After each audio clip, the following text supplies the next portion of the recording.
자, 치열한 무역 전쟁을 벌이고 있는 미국과 중국. 자, 이 두 나라 남중국해에서도 극한 대치를 계속 이어가고 있죠. 그런데 예상치 못한 나라가 남중국해 분쟁에 개입을 선언했습니다. 바로 과거 해상 왕국으로 불렸던 나라 영국입니다.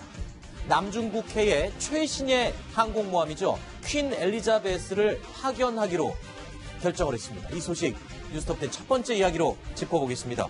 자, 이재명 차장. 예. 영국 국방장관이 공식적으로 밝혔어요. 그러니까 최신의 항공모함 퀸 엘리자베스를 지금 남중국해 분쟁 지역으로 보내겠다. 그렇습니다. 개빈 윌리엄스 영국 국방장관이 11일 날 한 연설에서 밝힌 내용인데요. 영국이 블랙시트, 유럽연합을 탈퇴한 이후에 영국의 군사 전략을 설명하면서 네. 이번에 이제 퀸 엘리자베스 호를 태평양으로 파견하겠다. 그러면서 영국과 동맹국들의 이익을 뒷받침할 그런 강력한 힘을 사용할 준비가 돼 있다 이렇게 밝히면서 네. 과연 그럼 태평양이 어디냐, 태평양 어디로 가느냐 그렇게 관심이 높아지고 있는데 바로 이제 중국과 그리고 뭐 필리핀, 베트남, 말레이시아 등이 영국권 분쟁을 하고 있어서 어떻게 보면 동아시아의 가장 분쟁이 높은 그런 갈등이 가장 심한 남중국해로 지금 퀸 엘리자베스호를 보낸 게 아닌가 이렇게 지금 보고 있습니다. 지도상으로 봐도 엄청나게 먼 거리를 항해해서 남중국해까지 도착을 했습니다. 더구나 이 퀸 엘리자베스는 영국이 최근에 엄청난 돈을 들여서 만든 최신의 항공모함입니다. 그런데 왜 하필 남중국해로 이렇게 달려간 것일까요? 네, 이 남중국해는 지도를 보셔도 굉장히 먼 거리입니다. 그렇죠. 이유가 있죠. 바로 영국이 이 유럽연합 이것을 탈퇴한다. 네. 브렉시트를 하겠다. 이것 때문에 지금 영국의 국제무대에서의 입지가 굉장히 좁아지고 있어요. 그렇죠. 런던만 하더라도 현재 유럽의 경제를 좌지우지하고 있는데 네. 이런 건물들도 지금 다른 도시로 옮기겠다. 이런 상황이거든요. 그렇다면 영국이 선택할 수 있는 것, 국제무대에서의 힘을 보여줄 수 있는 것은 아하. 바로 군사력을 발휘하는 것 아니냐. 네. 이렇게 보고 있는 거죠. 그렇군요. 네, 그러면서 미국과의 우방관계를 돈독히 하면서 유럽이 아닌 미국을 끌어들여서 아하. 동맹관계를 보여주겠다는 겁니다. 자, 국제의 이 역학관계라는 것은 정말 시시각각 변하고 언제 동지와 적으로 바뀔지 정말 모르는 것 같습니다. 대영 제국의 부활 신호탄을 쏘겠다라면서 영국이 야심차게 건조한 영국의 최신의 항공모함입니다. 퀸 엘리자베스. 우리 돈으로요, 무려 4조 원이나 넘는 천문학적인 돈이 투자가 됐습니다.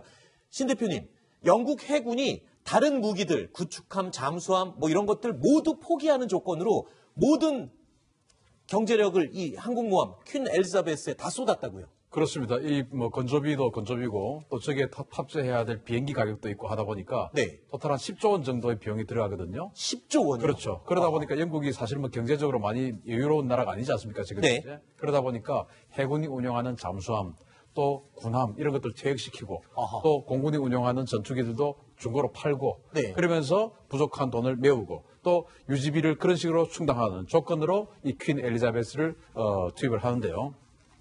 아까 이제 대영제국 부활의 신호탄이라고 했잖아요. 네. 바로 무적함대, 1585년 무적함대, 스페인의 무적함대를 깨고 네. 그야말로 대영제국의 어떤 그 영광을 시작했던 사람이 바로 엘리자베스 여왕이었습니다. 네. 그 사람의 이름을 땄기 때문에 아하. 자신들의 의지를 보여주는 것이죠. 그렇군요. 여기에는 항공모함이니까 항공기가 당연히 탑재되겠죠. 그렇죠. 일단 기본적으로 기본형은 F-35B 수직이 착륙 버전. 그건 미국 거잖아요. 그렇죠. 원래는 해리어 전투기, 영국제 해리어 전투기를 운영했는데 네. 그걸 이제 후속기를 개발하지 않고 미국제 최신 F-35B를 폭격기. 도입해서 그거 24대를 탑재를 하는 것이 기본형이에요. 네. 그리고 그 외에 대잠 헬기 뭐 이런 거에서 각종 항공기 50여 대를 탑재를 할 수가 있는데 네. 가장 중요한 것은 항공모함의 가장 중요한 것은 뭐냐면은 항공기를 하루에 몇 번 출격시킬 수 있느냐. 어느 정도 출격시킵니까? 몇 대 실느냐가 중요한 게 아니고 네. 몇 번 출격시키느냐가 중요한 거거든요. 네. 그럼 이건 이제 토탈 50대의 항공기를 짓지 않습니까? 네. 110대의 항공기를 출격시킬 수 있습니다. 그러니까 50대를 다 날려보낸 다음에 다시 돌아와서 또 출격시키는. 그러니까 한 대당 2번 이상을 작전시킬 수 있는 아하. 능력이죠. 그러다 보니까 항공기는 적지만 더 많은 항공기를 출격시킬 수 있다. 예를 들어서 지금 미국의 니미츠 항공모함이 네. 한 대당 한 1.5회 정도를 출격시킬 수 있다고 하거든요. 네. 그러니까 이거는 니미츠급 항공모함보다 훨씬 더 우수한 출격 능력을 가지고 있다는 거죠. 그렇군요. 자, 이 조금 전에 잠깐 들으셨지만 영국의 퀸 엘리자베스 항공모함 최근에요. 미국의 최신의 스텔스 전투기 F-35B 해병대 전용이죠. 수직 이착륙을 할 수 있는 이 F-35B를 싣고 출격을 했습니다. 아직 시험 운행 겨우 마친 상태잖아요. 이 퀸 엘리자베스호가. 지금 이제 그 F-35B를 미국으로부터 10대를 인도받았습니다. 네. 10대를 이제 토탈해서 130대가 넘는 F-35B를 이제 이수를 하는데 네. 그 중에서 10대를 인도받았고 그 중에서 2대를 지금 이 퀸 엘리자베스에 실어서 이착륙 훈련을 하고 있고 네. 나머지는 미 본토에서 지금 이제 교육 훈련을 하고 있는 상황이거든요. 네. 이제 완전히 세팅이 되면 출격을 하겠죠. 남중국해로 이 퀸 엘리자베스 항공모함을 보낸 영국. 그러니까 중국을 견제하고 미국과 군사적인 이 동맹 관계, 이 연합 관계를 더 공고히 한다 이런 취지라고 그랬는데 자 그럼 중국을 견제한다 그러면 중국의 대표 항공모함 라우닝함을 안 볼 수가 없습니다. 그런데 하나 독특한 특징이 있어요. 미국의 항공모함과는 달리 중국의 항공모함 이렇게 고무신 끝처럼 올라간 모양인데 영국 항공모함도 비슷하게 생겼네요. 그렇습니다. 그걸 이제 스키 점프대라고 그러거든요. 네. 우리가 이제 동계올림픽 보면 스키 점프 하면서 그렇죠. 8강을 하지 않습니까? 그런 것처럼 미국 항공모함은 사출기라고 해서 항공기를 쏘아주는 그렇죠. 캐터필터라는 게 있는데 그걸 하려면 많은 비용과 엄청난 에너지가 필요해요. 아하. 그러려면 이제 핵 항공모함이 돼야 되거든요. 네. 그런데 지금 이 랴오닝이나 엘리자베스 같은 경우는 핵 항공모함이 아니잖아요. 네. 그러다 보니까 그 많은 전력이나 아하. 동력을 할 수 없으니까 스키 점프 방식을 하는데 네. 이렇게 될 경우에는 이륙 중량이 좀 떨어집니다. 네. 그래서 조기 경보기나 또는 아주 덩치가 큰 비행기 이런 것들은 출격시킬 수가 없죠. 그렇군요. 그런데 모양이 그렇게 비슷하다고 한다면 글쎄요 어떻습니까? 중국의 랴오닝함도 최신 항공모함이고요. 영국의 퀸 엘리자베스도 최신 항공모함입니다. 굳이 비교를 하자면 이 전투력은 어떻게 비교가 될까요? 자, 일단 이 랴오닝에 탑재되는 그 전투기가 J-16이지 않습니까? 네. 그 J-15 같은 경우는 이 F-35하고는 사실은 상대가 안 되죠. 그 항공모함 일단 비행기가 뭐냐 이걸 아하. 이제 봐야 되고 탑재된 전투기의 기종에 그렇죠. 따라서 전투력이 네. 달라지는 거예요. 근데 그게 똑같다고 봤을 때, 네. 똑같다고 봤을 때도 랴오닝 항공모함은 비행기 하나당 하루에 1.3회를 출격시킬 수가 있습니다. 네. 근데 아까 보셨듯이 이 엘리자베스 같은 경우는 2.1회 정도를 아하. 출격시킬 수가 있으니까 비슷한 항공기를 탑재한다 하더라도 엘리자베스가 한 7, 80% 이상의 어떤 그 공격력을 항공기 가지고. 대수를 가지고 있는 것과 마찬가지인 것이죠. 알겠습니다. 상대가 안 됩니다. 자, 공교롭게도 영국의 퀸 엘리자베스 태평양 파견 계획은요. 미군의 군함 2척이 남중국 해역에 진입해서 중국의 심기를 아주 심하게 건드렸던 바로 그날이었습니다. 그리고 그날은 베이징에서요. 미국과 중국 간의 무역 협상이 열리는 바로 그날이기도 했습니다.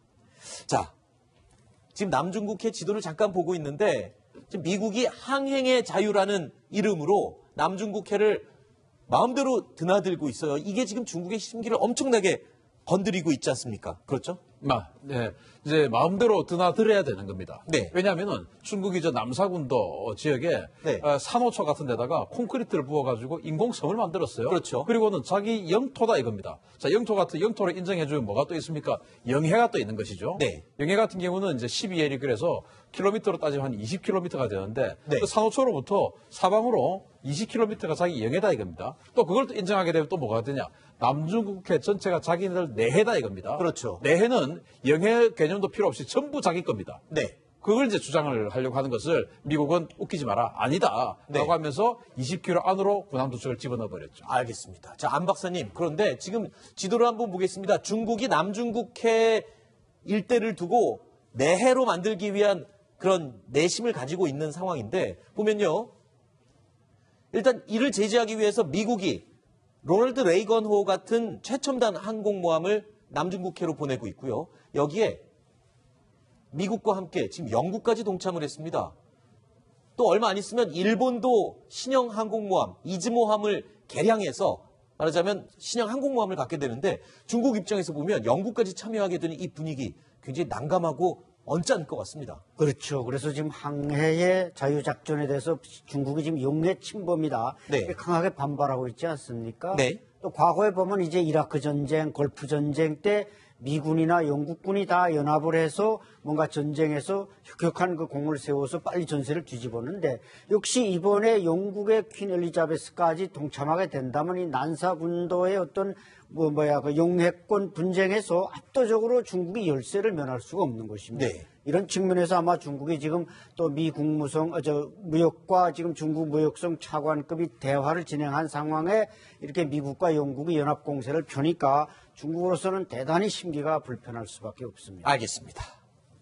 자, 앞으로 어떻게 될까요? 중국의 이 난사 군도 인근, 과연 어느 쪽에 더 유리하게 돌아갈지 좀 더 지켜보겠습니다. 다음 이야기로 이어가겠습니다. 만나보시죠.